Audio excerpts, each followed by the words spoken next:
आता पाहूया जिल्ह्यांमधल्या टॉप 9 बातम्या।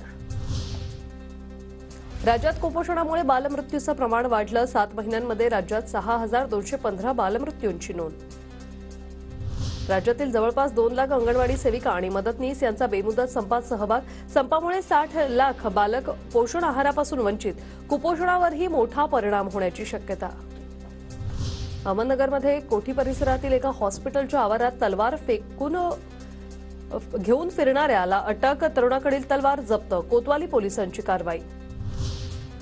अहमदनगरच्या कर्जतमध्ये तहसील कार्यालयाबाहेर दूध उत्पादक शेतकऱ्यांचं आमरण उपोषण। आक्रमक शेतकऱ्यांची दुधाला किमान 40 रुपये प्रति लिटर भाव द्या अशी मागणी। मराठा आरक्षणासाठी संभाजीनगरच्या वैजापूर तालुक्यातले कार्यकर्ते झाले आक्रमक। नारंगी सारंगी धरणात उतरून जलसमाधी आंदोलन।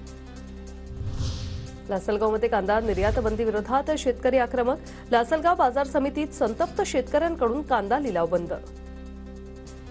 ग्रामस्थांच्या मागणीनंतर शिर्डी साईबाबा संस्थानाकडून जुनी दर्शन रांग हटवण्याचं काम सुरू।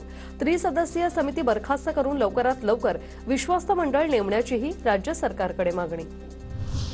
पुण्याच्या लोणावळ्याला कान्हे इथे बैलगाडा शर्यतीचा थरार। या शर्यतीत प्रथमच बैलगाड्यांचा 5 लाखांचा विमा उतरवला, तर पहिल्या दर 10 क्रमांकांसाठी ही बक्षिसं। जळगावच्या भडगावात ग्रामदैवत भैरवनाथ महाराज यात्रा उत्सव निमित्त बैलगाडा शर्यत। या शर्यतीत मोठ्या संख्येने शर्यतप्रेमींचा सहभाग।